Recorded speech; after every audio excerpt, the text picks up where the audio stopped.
Yo, what's going on, guys? So we are back at it with a deck profile. It's been a while since I've shown you what I've been playing. I think the last deck might have been Tier Limit or Dragon Link. If you've been watching my videos and you've seen someone playing those decks, it was more than likely me. But now I'm on Labrynth, so I originally thought this was like the Unga Bunga Flip Trap Go Crazy deck, but I actually found out it's a pretty hard deck to play, honestly. So I've been struggling with that, but today I went to two different tournaments, two local tournaments. The one earlier this morning that I played in just got swept, man. I mean, I've been playing this deck for maybe 2 weeks or so. I know a few good combos, but the list that I was playing I wasn't too confident in. I switched some cards up, and then the second locals that I played today did a little bit of changes, made a little bit of changes to the build. I was a little bit more happy with that. I ended up splitting for first place at that box tournament. So, you know, me and the guy who split each got half a box.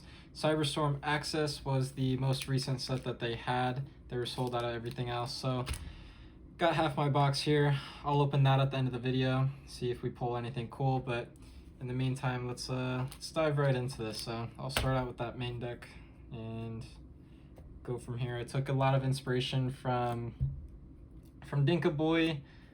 He's a really good player, obviously. And then there's another player on Team Luxury. I don't know how to pronounce his name. Don't want to disrespect him in any way, but got third place. I believe one of the YCSs recently. So if you guys check out both of those deck profiles, you'll kind of see what I was getting to, but get right into it.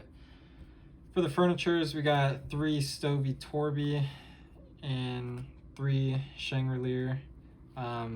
These cards are insane, absolutely insane. I mean, they just put in work, get to your engine. It's like, this is hardly even a trap deck, it's just like a turbo, I don't even know, maybe turbo trap. I don't even know how to explain this deck, but sequencing is very important in this deck for sure. You get heavily punished for your misplays. So got a 2 Coup Clock. I've seen people play 1. I'm not opposed to 1 by any means. The second really just helps out when you misplay, and you have one of the Coup Clocks stuck in grave. It helps to be able to search another one out. So I think you can definitely get away with 1. I think also that people are going to be switching away from Bestials. We're in the year of the fire. There's no darks in grave, really. Bestials aren't doing a whole lot. I mean, what are you going to do? You're going to Bestial their Diabell Star or something? Yeah. Anyways, they're not doing that. So I think you can get away with just 1. That's it for the furnitures. For the servants, the butlers, got 3 Arias. This card's really good. Honestly, I think post Photon Nightmare, you could probably cut this down to 1, but as of right now, card is really good. It's reoccurring, so they respond to pretty much anything in your deck, and you can summon this bad boy back out, and it's good for big welcome, bounce it back to hand, so pretty solid. 3 Ariana, card's insane. Not much else to say. It's a Rhoda. It's pretty much what you're asking, anything you could ask for.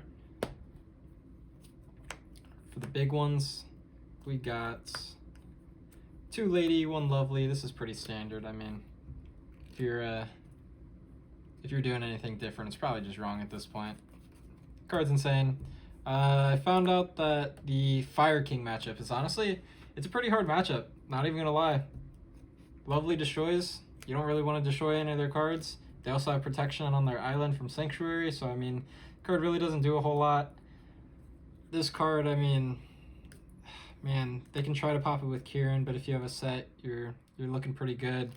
It's just, man, Fire King is a hard matchup for sure. Runic decks are pretty tough for this deck too, despite this card not being able to be targeted or destroyed. But once they just start banishing all your stuff, man, they start out-resourcing you. If your opponent opens up Ash Blossom for your traps early on too, you might get cooked. I'm not even gonna lie, I had that happen a couple times.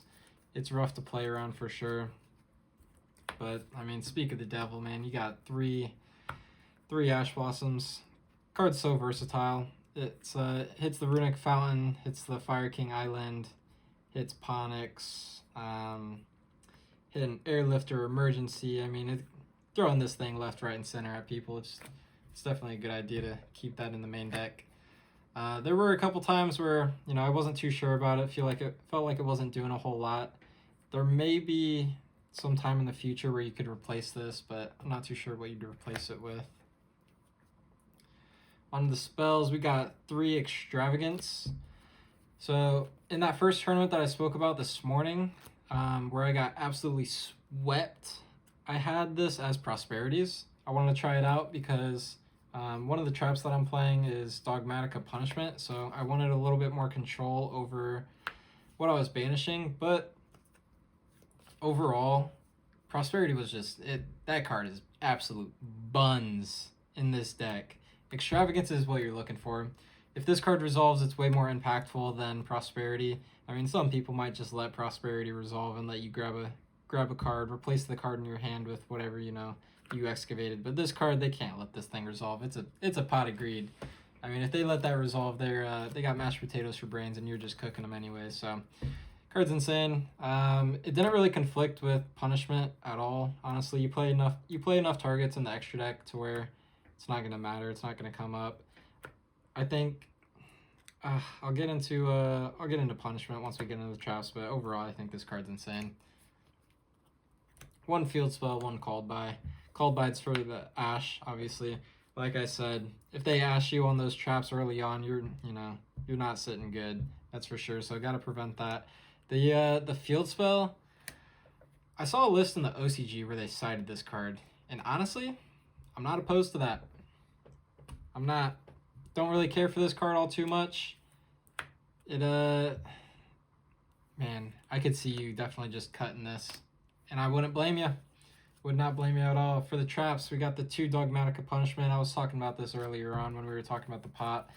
But I think this card's really good. I think there's a lot of good targets to send off of this. I think it was Dinka Boy who was on this. He's on the sauce, man. I mean, look at that guy's achievements. He knows what he's talking about for sure. But I think it did really well. There's another card that's pretty similar to it that I wanted to try out. What is this? Archfiend's Ghastly Glitch. I don't even know. I never called it by its name today. I just told people I was setting it and activating it. But pops a card, sends a fiend. Unfortunately, it's not a Labrynth, so you can't really search it. But it is a normal trap, so Lady can search it. The theory behind this, is that if they activate Sanctuary, you can chain this immediately to Sanctuary so they don't get their island. Or if they activate Island by itself without Sanctuary, then you can chain this card to it also.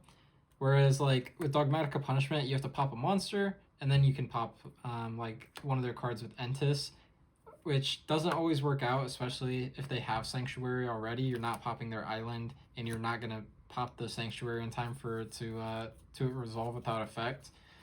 But with this, it's a free pop, and you get to dump one of your furnitures. Now, as far as I know, you're not going to be able to, if you pop a monster, you're not going to be able to add, like, Stove back or Chandelier.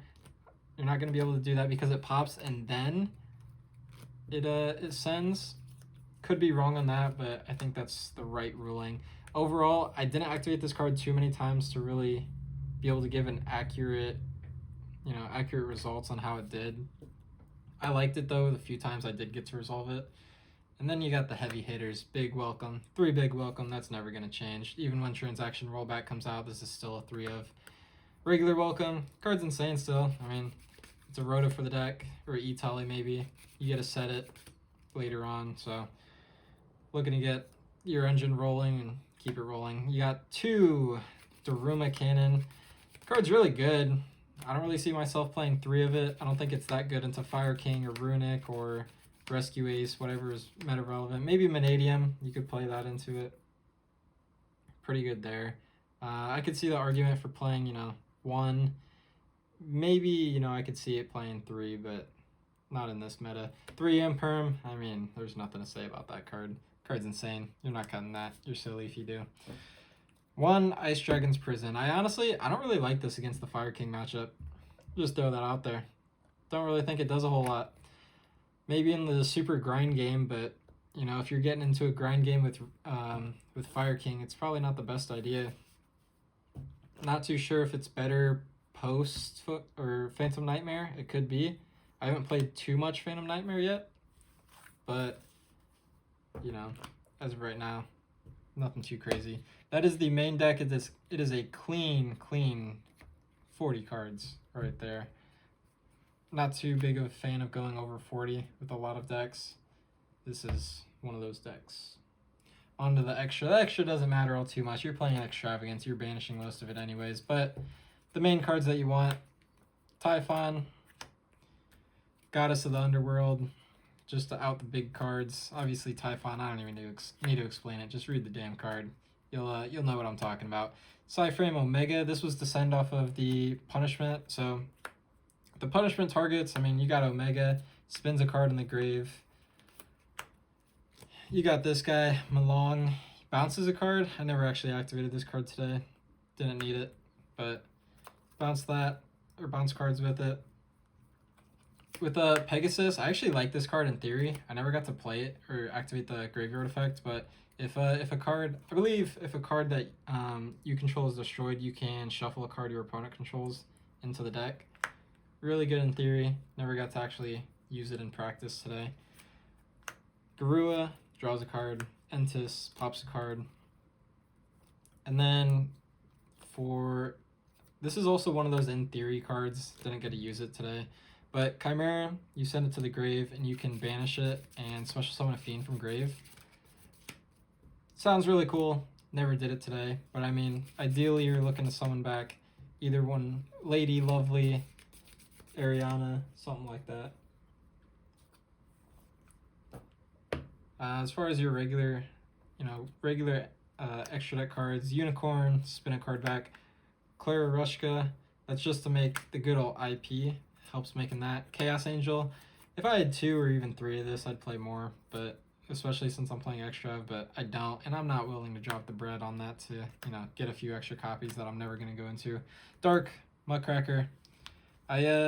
Honestly, I don't think I used any of these today, really. Didn't use this, didn't use that. I don't think I even made IP. Nope.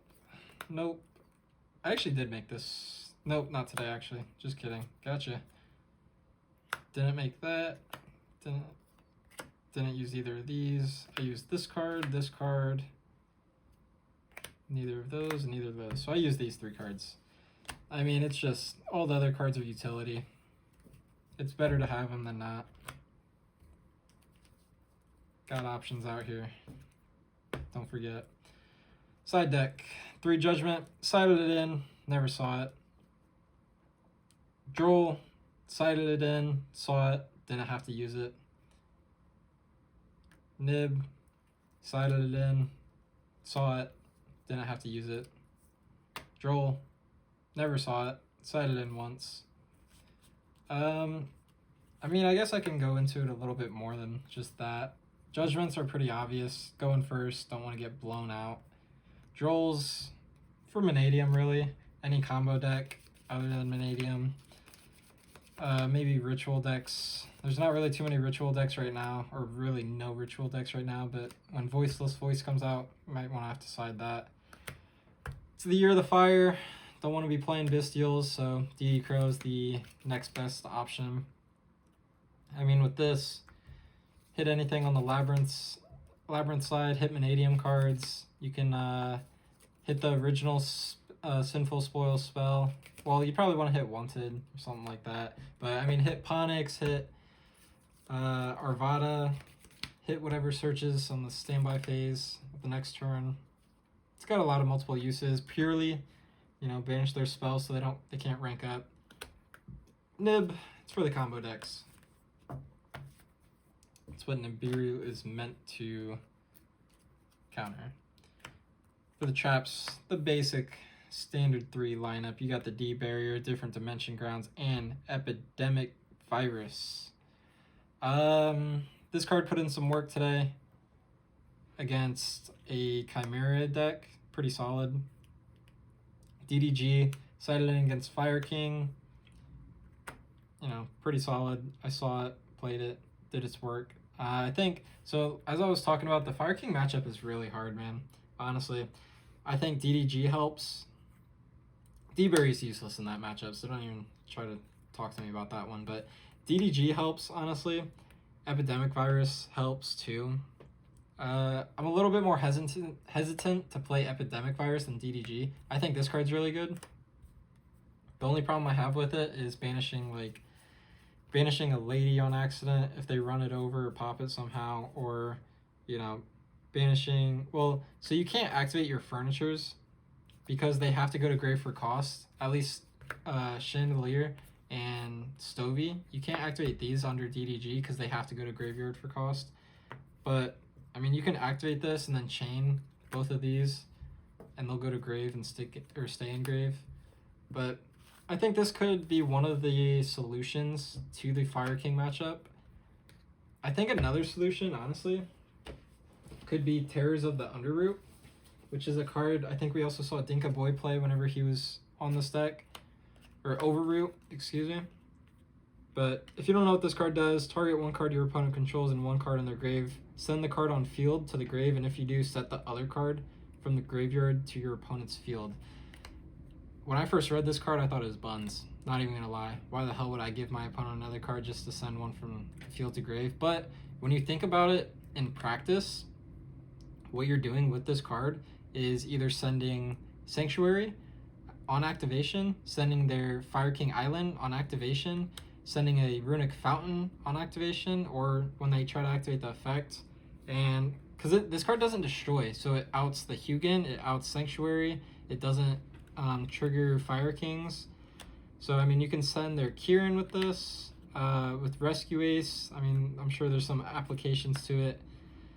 I haven't seen Rescue Ace be relevant since Banlist, and probably won't be until Photon Nightmare comes out. But, I mean, I feel like there's a whole lot of uses for this card. So, I think I'm going to either start maining that or siding that card. I think it's really good. But that is the deck, guys. It's nothing too crazy. Nothing you probably haven't seen before. A few differences. A few things I've been trying out. Now, as I told you in that tournament that I played tonight with that, it was a box tournament. We only played 3 rounds. There should have been 4, but since me and the other guy who was undefeated decided to split, just called it quits there. So my matchups were Runic for hire, game 1. Game 1 he took it. Not gonna lie, I was shaking in my boots afterwards, man. I had to come back with the Swift 2 Oski, and that is exactly what I did. I won game 2, didn't even have to virus him. Just opened up pretty damn good, and you know, he didn't open up the best for sure. Game 3, he honestly bricked, man. It was rough. It's hard to watch for sure. I think he passed on like a Hugin and Carrot, so cleaned it up there. Real nice guy. Shout out to him. And match number 2, I played against my buddy Paul. We drove there together actually, so pretty unfortunate we had to play each other. But he was playing Fire Kings. I literally told him beforehand. I was like, hey man, I literally have to win this dice roll and play perfectly. And I hope, you know, I have to like hope you open up subpar. You know, I don't know what happened. Stars aligned. I played really well. As far as I remember, I didn't misplay. I'm usually pretty good at thinking back to, you know, the plays I did and thinking if I misplayed or not. So I think I played that pretty well. Paul's pretty new to the Fire King deck, so maybe with some more experience he would have cooked me. Round number 3, I played against a Chimera branded player. He must have been playing just bare minimum branded because he really didn't play all too much of it. But got a 2 on that. It was a grindy game. So shout out to all those players. Shout out to my round 4 opponent who just wanted to split, because you know I'm down with that. So let's tear open some packs. The guy who got the other half of the box, he opened his packs while we were there. His side of the box was, you know, if he could go back in time, he definitely wouldn't have picked that again. I could tell you that. So We got some hope here. It's definitely, there's potential here. Not so far though. What are we even pulling here, man? What is this? Harvest Angel of Doom. It's the thing that searches Black Horn of Heaven. Yeah, that's what we need. That's what we needed, Konami. Thank you. All right. What do we got? 4 supers in, man. Honestly, I hardly even remember what comes out of this set. I remember Quem. I looked it up as we were picking our box, right? Because we didn't know what the heck to even pick. You know how good Yu-Gi-Oh sets are at retaining their value. This card, let me talk about this card while I'm opening it up. This card's got potential. You guys don't know what it is? Check it out. Something of the June Moon. Play that bad boy with some, with a Brave Engine. It might be in there like swimwear, right? Oh god, that's my secret, man. Got a Gold Pride card. I don't know, with just got 3 upstart. So this card's pretty good too, not even gonna lie. Tri-Brigade Roar, I like it. But hey, who knows? 3 upstarts back in the game. I'm sure Gold Pride is having a heyday with all that. So who knows? Maybe it's good, maybe it's not. Oh man, I just completely decimated that pack, so it's probably like a Starlight or something. Dissipator, hey, we'll take that. That card's like 40 bucks right now. That's a good ultra. It's a good ultra. All right, what do we got this last pack? I'm sure it's a super shiny card, right? Wanna be. Y'all just wanna be, huh? What was my other ultra? Did I not get 2 ultras? Is that not? Oh, yeah, this thing. All right. Well, guys, I appreciate you sticking to the end. For those that did, for those that just watched the deck profile, you guys suck, but you're never gonna know it because you didn't watch all the way to the end. But hey, appreciate you guys. Feel free if you you got any comments for me, let me know. Like I said, I'm new to the whole Labrynth scene, so if you guys got any tips, tricks, anything I should know or should do, shouldn't do as while I'm playing the deck, let me know. And let me know what you thought about this video. Give me some feedback. All right, thank you guys.